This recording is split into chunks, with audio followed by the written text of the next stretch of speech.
আপনার ছেলে মাধ্যমিক পাস, সাথে ইমাম চলে গেলে ইমামের জায়গাটা ফিল আপ করবে কে?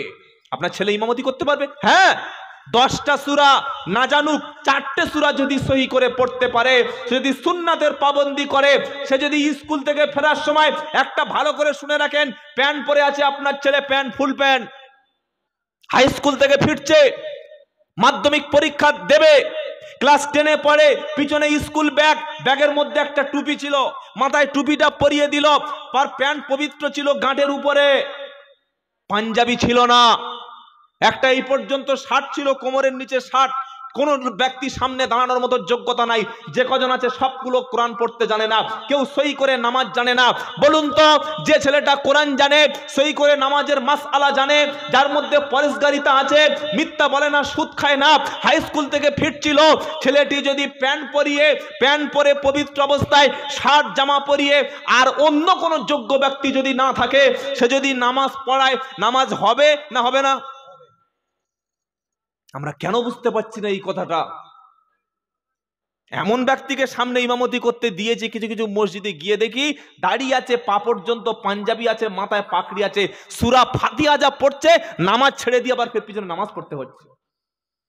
আলহামদুলিল্লাহি রাব্বিল আলামিন আর রহমানির রহিম। আলানা আল কোনটা? আলের জায়গায় আলা বসিয়ে দিয়ে ছেড়ে দিয়েছে। মালিক ইয়াউমিদ্দিন, মালিক ইয়াউমিদ্দিন, ইয়াকা নাবুদু ওয়া ইয়াকা নাস্তাইন। আইন হক কিচ্ছু তার মধ্যে নাই। বড় অভাব সমাজের যোগ্য ইমামের। ক্ষমা করবেন আমাকে, সত্যটা বলতে এসেছি, মিথ্যা বলতে আসিনি। সমাজে টাকা খরচ করে ভালো শিক্ষিত আইনজীবী তৈরি করুন, অদূর ভবিষ্যতে আপনার নাম শুনলে আপনার পক্ষে কেউ দাঁড়াবে না, পচাবে জেলের মধ্যে। শত শত মুসলমান জেলে পড়ছে, ন্যায় বিচার পাচ্ছে না, সেই দিন সামনে আসছে, লিখে রেখে দেবেন। শুনিয়েছেন, মানুষ শুনেছে, বুঝেছে, ইসলামটাকে কবুল করেছে, বলুন সুবহানাল্লাহ।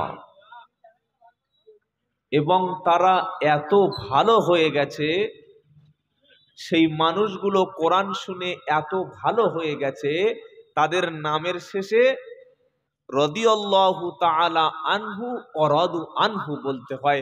আল্লাহ তাদের উপরে রাজি আর তারা আল্লাহর উপরে রাজি। ভাই মাইক ম্যান, আপনি বক্সের টোনটা বাড়ান, সে কোথায় গেল বুঝতে পারছেন না কি? সাউন্ডটা তো প্রথমেই ভালো ছিল, আবার কি করলেন? কি ভালো হয়ে গেল তারা? তো যদি আমাদের ভালো হতে হয়, ঈমান আনতে হয়, কাদের মতো ঈমান আনবো বলতে পারবেন? বলতে পারবেন না? আপনাদের শেখায়নি? যদি ঈমান আনতে হয়, সাহাবাদের মতো ঈমান আমাদের আনতে হবে, বলুন সুবহানাল্লাহ। কোথায় লেখা আছে? কোরআনে। ফাইন আমানু বিমিসলি মা আমানতুম বিহি ফাকাদ ইহতাদাও ওয়া ইন তাআল্লাউ ফাইন্নামা হুম ফি শিকাক ফাসায়াকফিকাহুমুল্লাহু ওয়া হুয়াস সামিউল আলিম।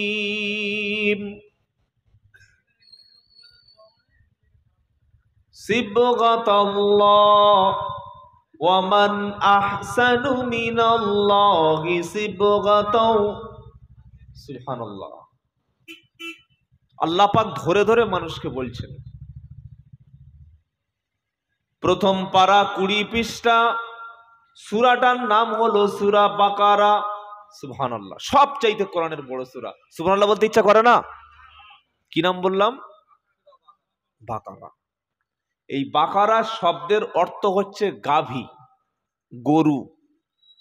মুসা আলাইহিস সালামের জামানায় সেই যুগের মানুষ তারা গরুর বাচ্চাকে পূজা করত।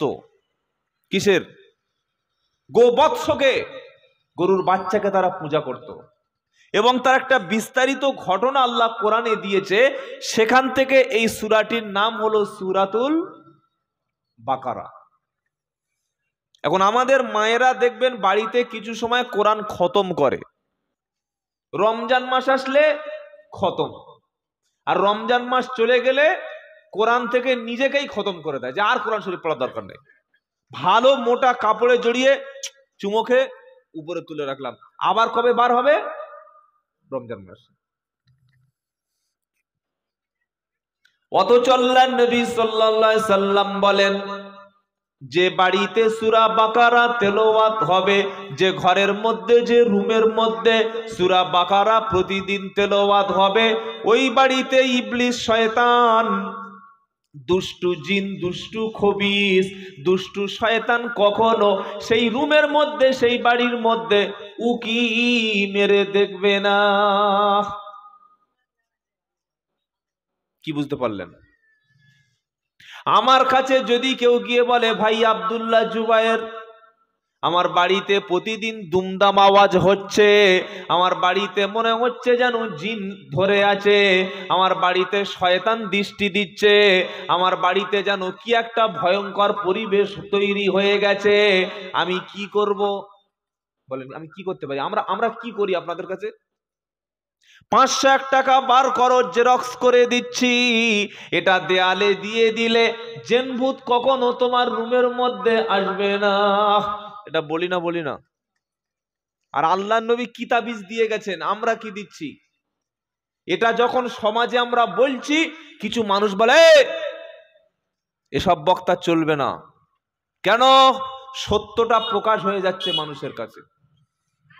নবী সাল্লাল্লাহু আলাইহি সাল্লাম সূরা বাকারার ফজিলত সম্পর্কে বলছেন, যে রুমের মধ্যে, যে বাড়ির মধ্যে, যে ঘরের মধ্যে সূরা বাকারা তেলাওয়াত হবে, ওই বাড়িতে দুষ্টু শয়তান, দুষ্টু জিন, দুষ্টু খবিস কখনো সেই ঘরের মধ্যে উকি মেরে দেখবে না। সুবহানাল্লাহ।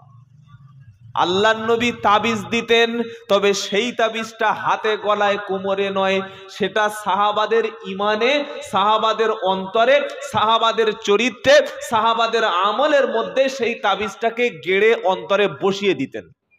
সুবহানাল্লাহ বলতে ইচ্ছা করে না? একটা ঝুলিয়ে দেওয়া, আরেকটা অন্তরের মধ্যে ঢুকিয়ে দেওয়া, একটা হাতে টাইয়ে দেওয়া, আরেকটা নিজের জীবনে বাস্তবায়িত করা, কোনটার প্রভাব বেশি ভাই? যেটা অন্তরে প্রবেশ করিয়ে দেওয়া হয়। এটা সূরা বাকারার ফজিলত আপনাকে বললাম। যদি আপনার বাড়িতে কোনো সমস্যা থাকে, দুষ্টু জিন, খবিস, বদমাইশ কেউ যদি দুষ্টুমি করে, শুধু আপনার স্ত্রীকে, আপনার সন্তানকে আপনি নিজেই সূরা বাকারা তেলাওয়াত করুন, সমস্ত রকমের জিন, খবিস, শয়তানের হাত থেকে আল্লাহ তাআলা আপনার ঘরকে সম্পূর্ণ সেভ করে দেবে। বলুন সুবহানাল্লাহ। তো এই যে ঘরের মধ্যে কোরআন তেলাওয়াত করবে, এটা একজন হাফেজ সাহেবকে 2000 টাকা দিয়ে ভাড়া করে এনে যদি বাড়িতে তেলাওয়াত করাই, এটাই বেশি ভালো, না 2000 টাকা ইমাম সাহেবের হাতে গুঁজে দিয়ে নিজের ছেলেটাকে ইমাম সাহেবের কাছ থেকে কোরআন শিখিয়ে এনে যদি বাড়িতে সপ্তাহে কিংবা প্রতিদিন তেলাওয়াত করাই, কোন কাজটা ভালো ছিল ভাই? সন্তান তৈরি করা, এটা উচিত ছিল না? আমরা যদি বলি মাদ্রাসার দরকার নাই, মক্তবের দরকার নাই, ইসলামিক শিক্ষার দরকার নাই, তাহলে 2000 টাকা নিয়ে বছরে একদিন হাফেজ সাহেব আনতে হবে, অথবা 501 টাকা দিয়ে জেরক্স করা তাবিজটা আনতে হবে। অরিজিনাল জিনিসটা আপনার বাড়িতে আর পড়ার কোনো লোক থাকবে না। কথা কিছু বোঝা যাচ্ছে? তো আল্লাহ পাক বলছে, ফাইন আমানু বিমিসলি মা আমানতুম বিহি ফাকাদ ইহতাদাও ওয়া ইন তাআল্লাউ ফাইন্নামা হুম ফি শিকাক।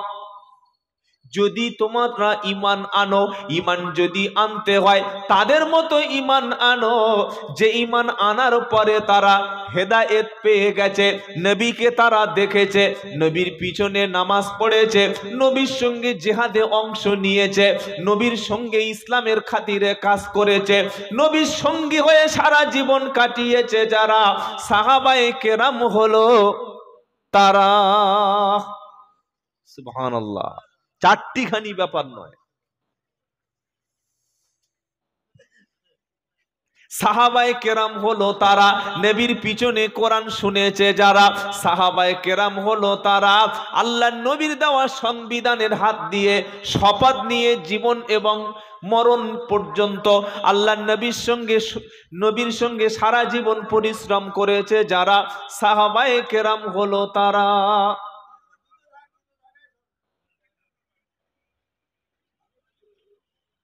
তারা হচ্ছে সাহাবা। যদি ঈমান আপনাকে এনে জান্নাত পর্যন্ত পৌঁছাতে হয়, ওই সাহাবাদের মতো ঈমান আমাদের আনবো, বলেন ইনশাআল্লাহ। এবার কেমন ঈমান একটা বলি। ইসলাম কবুলের আগে ওমর ফারুক ছিলেন সবচাইতে বড় দুশমন মুহাম্মদ সাল্লাল্লাহু আলাইহি ওয়াসাল্লামের। ছিলেন তো ভাই? ছিল না? ছিল না? কত বড় দুশমন! আল্লাহ নবীকে মারতে যাবে বলে তরবারি ধার দিয়ে বার হয়েছে। নবীর মাথার দাম সেই যুগে ধার্য হয়েছে 100 উট। কত? মাথার দাম 100 উট। আপনি চিন্তা করুন, মুহাম্মদ সাল্লাল্লাহু আলাইহি ওয়াসাল্লামের কোনো অপরাধ ছিল না, কোনো ভুল ছিল না, কোনো অন্যায় ছিল না। তিনি শুধু চেয়েছিলেন আল্লাহর কালামটা, আল্লাহর বাণীটা, আল্লাহর কথাটা মানুষকে শুনিয়ে মানুষকে খারাপ রাস্তা থেকে ভালো পথে আনা। এইটা যখন সমাজ মেনে নিতে পারল না, তখন মুহাম্মদ সাল্লাল্লাহু আলাইহি ওয়াসাল্লামের মাথার দাম ধার্য হলো 100 উট। চিন্তা করুন আজকের কেন মুসলমানদেরকে অত্যাচার হচ্ছে, আপনাকে ভাবতে হবে। তো নবীর তো কোনো অপরাধ ছিল না। আল্লাহ শুধু নবীকে বলেছেন, নবী মানুষের কাছে কোরআনটা পৌঁছে দাও। শুধু একটাই অপরাধ, কোরআনটা পৌঁছে দাও মক্কার কাছে। বলে হুজুর কোরআন পৌঁছানো নবীর দায়িত্ব? রব্বানা আবআস ফীহিম রাসূলাম মিনহুম ইয়াতলু আলাইহিম আয়াতিকা ওয়া ইউআল্লিমুহুমুল কিতাবা ওয়াল হিকমাতা ওয়া ইউযাক্কিহিম ইন্নাকা আনতাল আজিজুল হাকীম। প্রথম পারা 19 পৃষ্ঠা 5 নম্বর লাইনের 129 নম্বর আয়াত, সূরার নাম বাকারা। ইব্রাহিম আলাইহিস সালাম, আমাদের নবীর আগের অনেক আগে নবী ছিলেন ইব্রাহিম আলাইহিস সালাম। প্রথম নবী আদম, শেষ নবী কে? মুহাম্মদ মুস্তাফা সাল্লাল্লাহু আলাইহি ওয়াসাল্লাম। তারপরে কোন নবী আর আসবে না, আসা সম্ভব না। তার কথাটাই ফাইনাল, তার জীবনটাই আমাদের আদর্শ। কিয়ামত পর্যন্ত মুহাম্মদ সাল্লাল্লাহু আলাইহি ওয়াসাল্লাম উম্মতের কাছে আদর্শ নেতা হিসাবে থাকবে। বলুন সুবহানাল্লাহ। আমাদের নবী সবার শেষ নবী, আখেরি নবী। আমাদের নবীর অনেক আগে এসেছিলেন নবী ইব্রাহিম আলাইহিস সালাম। ইব্রাহিম আলাইহিস সালাম আল্লাহর কাছে দোয়া করেছিলেন, রব্বানা ওয়াবআস ফীহিম রাসূলাম মিনহুম ইয়াতলু আলাইহিম আয়াতিকা। আয় আল্লাহ তাআলা, নবী এবং রাসূলদের মধ্য থেকে আমার সন্তানদের কাছে এমন একজনকে পাঠাবেন যে মানুষের কাছে গিয়ে আপনার কিতাবটা তেলাওয়াত করে করে শোনাবে। নবীর প্রথম দায়িত্ব কিন্তু কিতাব শোনানো। আজকে জলসায় সব শোনানো হয় ভাই, কিন্তু কোরআন শোনানো হয় না। কোরআন যতক্ষণ জাতির কানে প্রবেশ না করবে, তাকে ভালো বানানোর মতো আর কোনো বক্তব্য পৃথিবীতে নাই। আমরা ওয়াজ শুনতে যাই, কি শুনতে যাই? ওয়াজ। এবার একটা সত্য কথা বলবো, সবাই বলতে পারেন বলবো? বলবো? আমরা ওয়াজ শুনতে যাই না আওয়াজ শুনতে যাই? ভেবে বলেন। আমার বাবাজি একজন বলেছে, আপনারা কি বাবাজির সঙ্গে একমত? ঠিক তো? এইবার দেখেন, কোন বক্তা 10,000 বা 12,000 বা 15,000 বা 30,000 টাকা ভিজিট, মানে 3 ঘন্টা 2 ঘন্টায় 30,000 টাকা দিতে হবে বা 10 দিতে হবে। কোন বক্তা এসে যদি কোন রকম টান না দেয়, শুধু একটা যেরকম মাস্টার মশাই ক্লাস করে কোরআন থেকে একটা, হাদিস থেকে একটা, সমাজ থেকে কিছু কথা একটা একটা একটা একটা করে বুঝিয়ে বলে যায়। যারা সাধারণ শ্রোতা এরা এই বক্তব্য শেষ পর্যন্ত শুনবে, না কিছুক্ষণ পরে বাইরে গিয়ে বিড়ি ধরিয়ে কমিটির ছেলের কাছে ফোন করবে, ক টাকা দিয়ে এনেছিস, একে পাল্টা লাভা অন্য একটা বক্তান, বলবে না? বলবে না? বলবে না? তার মানে কি প্রমাণ হলো? আমরা ওয়াজ শুনতে যতজন না আসি, তার চাইতে বেশি ব্যক্তি আওয়াজ শুনতে পছন্দ করি। আপনি বলুন, যে জাতি বক্তব্য চাইতে আওয়াজটা বেশি পছন্দ করে, সেই জাতিকে কি করে আল্লাহ পাক উঁচু স্থানে তুলতে পারে? যাদের কাছে আওয়াজটাই সেরা। সত্যটা বোঝা লাগবে। ইব্রাহিম আলাইহিস সালাম দোয়া করছেন মুহাম্মদ সাল্লাল্লাহু জন্য, এমন একজন নবী এবং রসুল করে পাঠান যিনি মানুষের মধ্যে গিয়ে প্রথমে কোরআন তেলাওয়াত করে শোনাবে। বলুন সুবহানাল্লাহ। কারণ শ্রেষ্ঠ ওয়াজের কিতাবের নাম হচ্ছে কোরআন। শ্রেষ্ঠ ওয়াজের কিতাবের নাম কি? সেদিন একটা বক্তা আমাকে ফোন করে বলছে, ভাই একটা ওয়াজের কিতাবের নাম বলুন তো, যেন আপনার মতো ওয়াজ করতে পারি। বললাম, ভাই আমি তো সামান্য ব্যক্তি, আমার মতো বলছেন কেন? শ্রেষ্ঠ ওয়াজের কিতাবের নাম হচ্ছে কোরআন। কোরআন থেকে যারা কথা বলে তারাই একমাত্র জান্নাতে যাওয়ার কথা বলে। বলুন সুবহানাল্লাহ। এটা কোথায় লেখা আছে?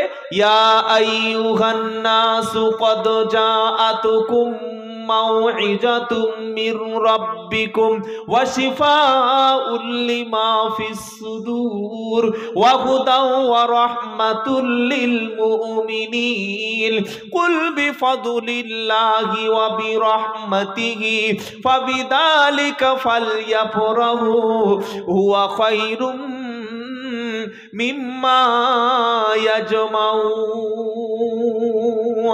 11 পারা 14 পৃষ্ঠা 6 নম্বর লাইনে 57 নম্বর আয়াত। সূরার নাম সূরা ইউনুস। আল্লাহ পাক শোনাচ্ছে, ইয়া আইয়ুহান নাস। নাস মানে মুসলমান না, নাস মানে মানুষেরা।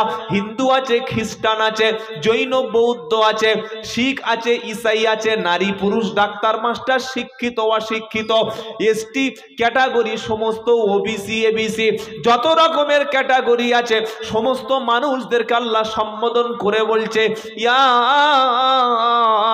আইয়ুহান নাস, হে মানুষেরা, কদ জাআতকুম মাউইজাতুম মির রাব্বিকুম, আল্লাহর পক্ষ থেকে, তোমার রবের পক্ষ থেকে তোমাদের কাছে শ্রেষ্ঠ একটা কিতাব এসেছে। ওয়াজের যে কিতাব এসেছে আল্লাহর পক্ষ থেকে, শ্রেষ্ঠ যে উপদেশ এসেছে সেই উপদেশটারও নাম হলো কোরআন।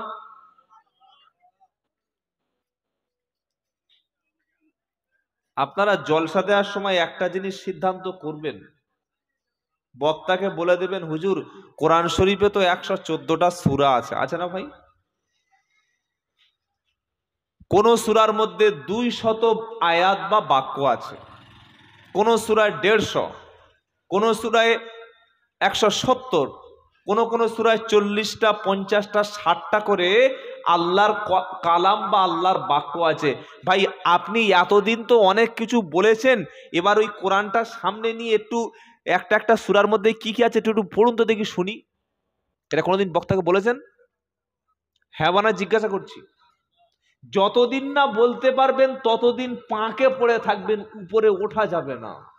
যেদিন থেকে জাতি বলবে, বক্তা সাহেব অনেক শুনেছি আপনার ঘটনা, আল্লাহর কালাম, নবীর সুন্নাহ, সাহাবাদের জীবনী কি বলছে একটু আমাদেরকে শোনাও, যেদিন থেকে প্রশ্ন করতে পারবেন সেদিন সজাগ হতে পারবেন, সেদিন পরিবর্তন হতে পারবেন। আপনার টাকা আমরা খেয়ে বড় হচ্ছি ভাই, আপনার টাকায় আমরা গাড়ি চড়ছি, আপনার টাকায় আমরা লক্ষ লক্ষ টাকা দামের ঘর বানাচ্ছি। বক্তারা, সাধারণ মানুষ 5 টাকা 10 টাকা 20 টাকা চাঁদা তুলে বক্তাদের লক্ষ লক্ষ টাকার গাড়ি কিনতে দেন। দোষ আপনাদের নয়। যে মসজিদের ইমাম সাহেব 30 দিন ডিউটি করে 10,000 টাকা তার হাতে দিতে সেক্রেটারির হাতে পক্ষপাতিত্ব হয়, ক্যাশিয়ারের হাত তখন প্যারালাইসিস হয়ে যায়, সেই গ্রামের মানুষ 2 ঘন্টা বক্তব্যের পরে থুতু দিয়ে পানি দিয়ে মেশিনে ক্যাশ একটা বক্তাকে 15,000 টাকা দেয় কোন ইনসাফে? এটা বললে কমিটি আমার আর পয়সা দেবে না, ভালো করে জানি। না দেয় না দেবে, কি বুঝলেন? আমি যদি ভুল বলি আপনারা বলবেন যে ভাই আব্দুল্লাহ জুবায়ের আপনি ভুল বলছেন।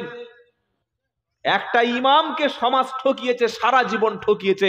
পরশুদিন একটা জলসায় গিয়েছি, ইমাম সাহেবের বেতন কত কানে কানে জিজ্ঞাসা করলাম, বললো হুজুর এসব বলবেন না। আমি বললাম কেন?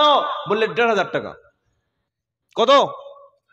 1,500 টাকা। আর এই ওয়াকফ বোর্ড থেকে কত আসে ভাই? 3,000। তার মানে 3 আর 1.5 4,500 টাকা। এক মাসে পায় 4,500 টাকা। একটা মানুষের এক মাসে 4,500 টাকা খরচ পৃথিবীতে কোনো মানুষের আছে? সে কি ফেরেস্তা নাকি? তার খাওয়া নেই, ঘুম নেই, পেশাব পায়খানা নেই, বিবি নাই, বাচ্চা নেই, সংসার নেই। শুধু একটা সোশ্যাল অ্যানিমাল, শুধু একটা সামাজিক জীব, প্রাণী, শুধু একটা মানুষ। সমাজকে আমরা ওলামাদেরকে ঠকাচ্ছি না ভাই? যাদের পয়সার দরকার নেই, এমনও বক্তা আছে বছরে একটা করে গাড়ি পাল্টায়, আপনার জানা আছে?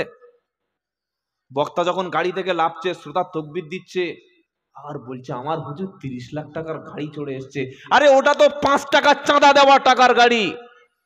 প্রশ্ন করতে শিখুন বক্তাকে, আপনি 30 নিচ্ছেন নিন, সমাজের সামনে কোরআন হাদিস থেকে কথা বলুন।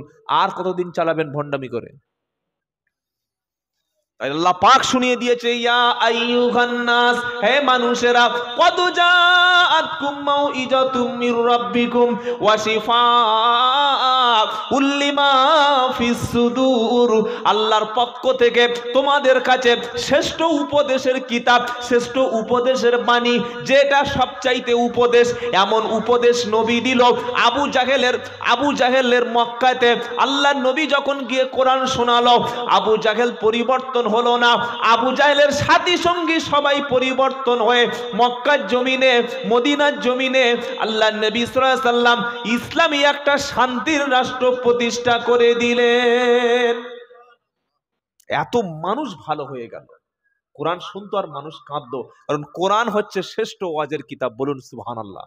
শ্রেষ্ঠ ওয়াজের কিতাবের নাম হলো কোরআন। যদি কোনো বক্তা যত লোগো, যত স্ট্যাম্প তার ঘাড়ে আর পিঠে আর জামাতে মারা থাক, যদি তার বক্তব্যের মাধ্যমে কোরআন এবং হাদিস বহির্ভূত কথা পান, ভাই তুমি এসেছো খেয়ে চলে যাও। কোরআন হাদিসের বহির্ভূত কথা আমরা মানতে পারলাম না। শ্রেষ্ঠ কিতাব থেকে কথা বলো। আল্লাহ পাক বলছেন শ্রেষ্ঠ কিতাব হলো কোরআন। এরপরে বলছেন ওয়াশিফাউল লিমা ফিস সুদূর। শুধু শ্রেষ্ঠ ওয়াজের কিতাব না, সাথে সাথে অন্তরের সমস্ত যাবতীয় যত রোগ আছে, অন্তরের রোগগুলি, ব্যাধিগুলি কোরআন দ্বারা পরিবর্তন হয়ে যাবে। একটা পুলিশ অফিসার ঘুষ খায়, মেডিকেলে গেলে, ডাক্তারের কাছে গেলে, ওষুধ দিলে, ক্যাপসুল দিলে, ট্যাবলেট দিলে, কখনো তাকে ঘুষ বন্ধ করানো যাবে? কিন্তু ঘুষের ট্যাবলেট আর ক্যাপসুলটা কোরআন শরীফে লেখা আছে, ইয়া আইয়ুহাল্লাযীনা আমানু লা তাআকুলু আমওয়ালাকুম বাইনাকুম বিল বাতিল ইল্লা আন তিজারা।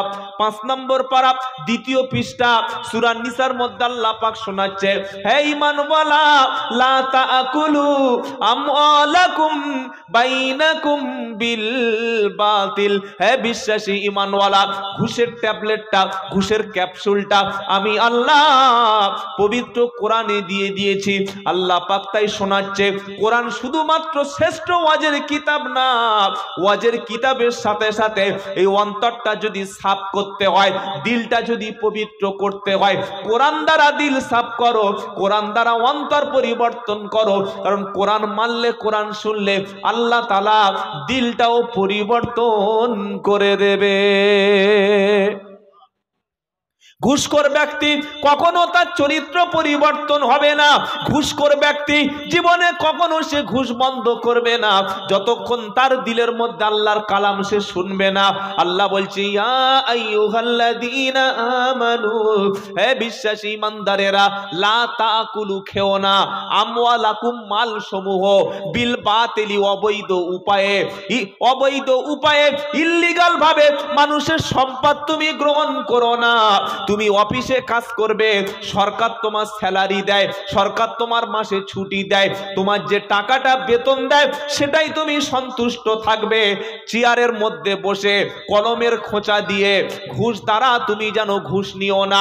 তোমার একটা ফাইল আটকে দিয়ে, তুমি একটা ফাইলকে আটকে দিয়ে মানুষের কাছ থেকে ঘুষ নিয়ে একটা অযোগ্যকে চাকরি দেবে, যে ঘুষ দিতে পারলো না তাকে চাকরি থেকে ছাঁটাই করে দেবে। একজন বেআইনি গাঁজা নিচ্ছে, গাঁজা পাচার করছে, গরু পাচার করছে, গাড়ির মধ্যে বেআইনি অস্ত্র পাচার করছে, তুমি রাত্রেবেলা ডিউটি করছো, তোমাকে 5,000 টাকা ধরিয়ে দিল, তুমি জেনে শুনে পুরো আইনটা উল্টে দিয়ে 2 নম্বরই কিছু টাকা ঘুষের টাকা নিয়ে একটা বেআইনি অস্ত্র পাচারের কাজে সহযোগিতা করলে এটা কখনো হালাল না, এটা ইমানদারের চরিত্র না। আজ থেকে 10 বছর আগে পুলিশের এত উৎপাত ছিল বলে মনে হচ্ছে? ছিল? আমি তখন রাস্তায় চলতে পারি না। রাত 12টা প্রোগ্রাম শেষ হলো, 1টায় বার হলাম, বাড়ি ফিরবো 4টে, অন্তত 6 থেকে 7 জায়গায় গাড়ি চেক করবে। হ্যাঁ ভাই, চেক কর। চেক করার অনুমতি এবং নিয়ম সরকারি রুলসে আছে। ড্রাইভারকে বলছে হা কর। কেন? কি হয়েছে? হা করো। হা, এরকম বড় একটা পাইপ বার করেছে। কে? কথা বলে পুলিশ। মুখের মধ্যে যে ফুঁক দাও, দেখি না, এ মাল খায় না। আমার ড্রাইভারকে বলছে মালটা ঠিক আছে, মাল খায় না। আমি বললাম, স্যার ওই সামনে তো 100 মিটার মধ্যে একটা মদের দোকান, ওখানে তো দেখি লাইন দিয়ে বিক্রি হচ্ছে, তো ওখানে গিয়ে বানা করুন দেখি। ওখানে গিয়ে মুখের মধ্যে পাইপ দেন, ক্ষমতা আছে? চিন্তা করতে পারছেন? মদের দোকান যেভাবে সরকারি লাইসেন্স প্রাপ্ত মদের দোকান পাড়ায় পাড়ায় খুলছে, এইভাবে যদি স্কুলের সংখ্যা পাড়ায় বাড়তো, এইভাবে যদি স্কুলে শিক্ষক নিয়োগ হতো, সমাজে এই রকম অধঃপতন আর হতো কি? কিছু বুঝতে পারছেন কথা? হু করে মদের বোতল বেড়ে যাচ্ছে, মদের দোকান বেড়ে যাচ্ছে, মদের দামও বাড়ছে। মুসলমান 1 জানুয়ারিতে মদ খাচ্ছে, 25শে ডিসেম্বর বড়দিনে মদ খাচ্ছে, বিয়ের অনুষ্ঠানে মুসলমান মদ খেয়ে নাচছে, সংস্কৃতি অনুষ্ঠানে মুসলমান মদ খেয়ে নাচছে। আবার এই মুসলমান মদ খেয়ে মরে গেলে সরকার 2 লাখ টাকা দিচ্ছে। আবার আমার মতো বক্তা গিয়ে 40-এর দিন রব্বানা যালামনা আনফুসানা ওয়া ইল্লাম তাগফির লানা, আল্লাহ বলছে দেখে শুনে চিল্লা। 5,000 টাকার জন্য মদ খোরের জন্য হাত তুলতে বসে আছে? হ্যাঁ, পাইকারি দোয়া করছি, রেডিমেড দোয়া। ভাবুন, ভাবুন, কথাগুলো ভাবতে শুনুন।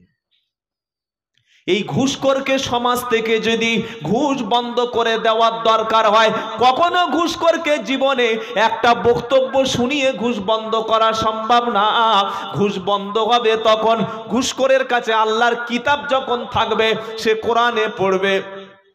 আল্লাহ পাক শোনাচ্ছে, ইয়া আইয়ুহাল্লাযীনা আমানু লা তাকুলু আমওয়ালাকুম বাইনাকুম বিল বাতিল ইল্লা তিজারা। হে বিশ্বাসী ঈমানওয়ালা, আমি আল্লাহ তোমাকে বলছি, অবৈধ উপায়ে যত রকমের অর্থ উপার্জন আছে, অবৈধভাবে যেন তুমি অর্থ সম্পদ উপার্জন করো না। মুসলমানদের মধ্যে কিছু যারা শিক্ষিত ব্যক্তি, চাকরিজীবী অনেক ব্যক্তি ঘুষ খায়, আবার কিছু মুসলমান নামদারি তারা ছেলের বিয়ে দেওয়ার সময় মেয়ের বাপের কাছ থেকে টাকা ডিমান্ড করে। আপনাদের চাঁদপুরে এত খারাপ মানুষ আছে বলে আমি বিশ্বাস করি না, যে ছেলের বিয়ে দিয়েছে আর মেয়ের বাপের কাছ থেকে ইশারা ইঙ্গিতে উকিল বা ঘটককে দিয়ে বা বড় জামাইকে দিয়ে কিছু চাইনি, এরকম ভালো মানুষ আপনাদের পাড়ায় একটাও নেই ভাই। সবাই চাওয়ার বিপক্ষে, তাই তো নাকি? বলা যাবে না। ফুরপুরার আবু বকর সিদ্দিক দাদা হুজুর রহমতুল্লাহর ওসিয়াতনামা কেউ পড়েছেন? এখানে কোনো লোক আছে? একটাও নাই। হ্যাঁ, আরে ওটা তো বাংলায় লেখা। আমার কাছে সেই পুরাতন বইটা আছে যেটা দাদা হুজুরের সই আছে।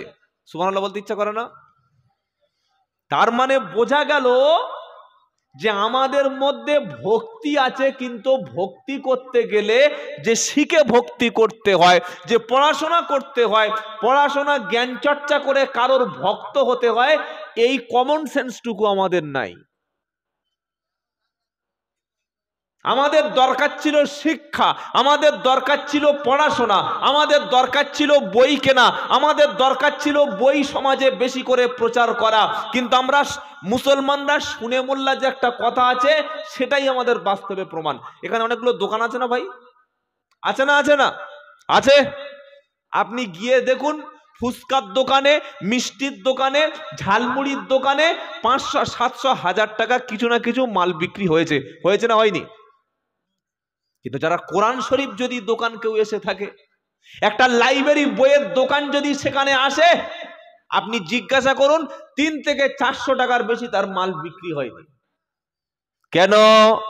মুসলমান কাঁচা বাদাম খেতে পারে, জিলাপি খেতে পারে, মিষ্টি খেতে পারে, ফুচকা খেতে পারে, কিন্তু মুসলমান বই কিনে যে পড়বে সেইটুকু শিক্ষা সচেতন থেকে হারিয়ে গেছে। পরিবর্তন হওয়া লাগবে। হবো ইনশাআল্লাহ। দাদা হুজুর রহমতুল্লাহ ওসিয়াতনামায় লিখছে, কেউ যদি তার ছেলেকে বিয়ের সময়, বিয়ে হচ্ছে পবিত্র একটা ইবাদত, সুবহানাল্লাহ পাঠ করেন, ছেলের বিয়ে দেওয়ার সময় ছেলেটাকে মেয়ের বাপের কাছে যারা ডিমান্ড করে যে এত টাকা দিতে হবে তবে তোমার মেয়ের সঙ্গে আমার ছেলে বিয়ে দেব, তারা হালালখোর না হারামখোর? হারামখোর জোরে বলার দরকার নাই, যেহেতু আমাদের ছেলেপুলে ছোট আছে, তো পরবর্তীকালে যদি দুজো চেয়ে নিতে হয় বলার দরকার নেই, শুধু আস্তে আস্তে মনে মনে হারামখোর বললে হবে। দাদা হুজুর রহমতুল্লাহ বলছে, পনের মাল যে খাবে, পনের বাড়িতে কোনো মৌলবি যেন বিয়ে পড়াতে যাবে না, পনের বাড়িতে দাওয়াত খাবে না, কারণ তার বাড়িতে দাওয়াত খেলে কল মরে যাবে, আল্লাহ জিকির করলে অন্তরে স্বাদ পাবে না। কিছু বুঝতে পেরেছেন? ইমাম সাহেব কোন দিকে যাবে? পাড়ায় যদি 90টা বিয়ে হয়, 80টা বিয়েতে হারাম। পনের বিয়ে ইমাম সাহেবকে পড়াতে যেতে হবে। উনি যদি বলে আমি পড়াবো না, পরের দিন বলবে মাওলানা এ মসজিদে তোমার পিছনে নামাজ হবে না। বলবে না? ফতোয়ার অভাব নেই সমাজে। নামাজ হবে না, ফট করে বলে দেবে নামাজ হবে না। আর নামাজ হবে না যখন একটা মদখোরও বলে দেয়, সেটা সমাজের লোক সবাই ওই হুক্কা হুয়া শিয়ালের মতো, একটা শিয়াল ডাকলে আরো 50টা শিয়াল। হ্যাঁ হুজুর ঠিক বলেছে, ঠিক বলেছে। কথা বুঝতে পেরেছেন না পারেন নাই? নামাজ হবে না বলে দিলে ফট করে। বাবাজিরা, সোনালালেরা, জ্ঞানী জনেরা, সুধী মানুষেরা, আজ থেকে নিয়ত করুন, সন্তানকে যখন বিয়ে দেব, নেককার পরেশগার কোনো নারীর সঙ্গে বিয়ে দেব। আমরা কখনো সমাজে মেয়েকে বিয়ে দেওয়ার সময় টাকা ডিমান্ড করে মেয়ের বাপের কাছ থেকে ছেলেকে বিয়ে দেওয়ার সময় নেব না। বলুন ইনশাআল্লাহ। এটা নারী নির্যাতনকারীর সমান। নারীর উপরে জুলুম করছেন আপনি। আপনি যেদিন মেয়ের বাপ হবেন সেদিন বুঝতে পারবেন যে কি জ্বালা। আপনি তো ঠকালেন নারীকে, আপনার ছেলেকে তো আপনি বিক্রি করে দিলেন একটা নারীর কাছে। এই হারাম কাজ আমরা জেনে বুঝে করবো না ইনশাআল্লাহ। বলেন। আল্লাহ পাক তাই শোনাচ্ছে, কোরআন হলো ওয়াশিফাউল লিমা ফিস সুদূর। কোরআন শুধু উত্তম ওয়াজের কিতাব না, কোরআন হলো রোগের অন্তরের সমস্ত ব্যাধি উপকরণ। অন্তরের রোগকে যদি সুস্থ করতে হয়, কোরআন যখন মুসলমানের কাছে থাকবে, অন্তরের ব্যাধিকে আমার আল্লাহ অটোমেটিক কোরআন পড়লে তখন সুস্থ হয়ে যাবে। জোরে বলুন। এরপরে আল্লাহ পাক বলছেন ওয়া হুদাহু ওয়া রাহমাতুল লিল মুমিনিন। কোরআন হলো হেদায়াত। সুবহানাল্লাহ বলেন। কোরআন কি? হেদায়াত। কোথায় লেখা আছে? ফামান তাবিয়া হুদায়া ফালা খাউফুন আলাইহিম ওয়ালা হুম ইয়াহজানুন। প্রথম পারা 8 পৃষ্ঠা 1 নম্বর লাইনের 38 নম্বর আয়াত, সূরার নাম সূরা বাকারা। আল্লাহ পাক শোনাচ্ছে, ফামান তাবিয়া হুদায়া ফালা খাউফুন আলাইহিম ওয়ালা হুম ইয়াহজানুন। যে বা যারা কোরআনটাকে অনুসরণ করে চলবে, আল্লাহ পাক বলছে দুনিয়াতে তাদের কোনো ভয় থাকবে না। কোরআনওয়ালা নেককার মুমিন ব্যক্তির আখিরাতে কোনো চিন্তা তাদের থাকবে না। মক্কার জমিনে যখন মানুষ কোরআন শুনলো, কোরআনটাকে ফলো করতে শুরু করলো, যে সমস্ত মানুষরা আল্লাহর নবীর শত্রু ছিল, নবীর হাতে হাত দিয়ে কোরআন যখন তারা ফলো করলো, সেই ব্যক্তিগুলো আল্লাহর নবীর যুগে শ্রেষ্ঠ মানুষ হিসাবে আল্লাহ কবুল করে নিল। হেদায়েত যদি পেতে হয়, হেদায়েত যদি পেতে হয়, কোরআন ছাড়া জাতিকে কখনো হেদায়েতের রাস্তা দেখানো যাবে না। সন্তানকে যদি জান্নাতি বানাতে হয়, মদখোরকে যদি মদের রাস্তা থেকে তুলে আনতে হয়, ঘুষখোরকে যদি ঘুষের রাস্তা থেকে তুলে আনতে হয়, সমাজে যদি সুদ বন্ধ করতে হয়, বেপরদা নারীর যদি আনাগোনা বন্ধ করতে হয়, বাপ মা যদি সন্তানদের কাছে খেদমতটা পেতে হয়, সন্তানকে যদি কোরআন শিক্ষা দাও, সঠিক রাস্তা সন্তান তখন পেয়ে যাবে, আর কখনো গোমরাহি হবে না। কারণ কোরআন হলো ডাইরেক্ট জান্নাতের রাস্তা দেখিয়ে দেয়। জোরে বলো।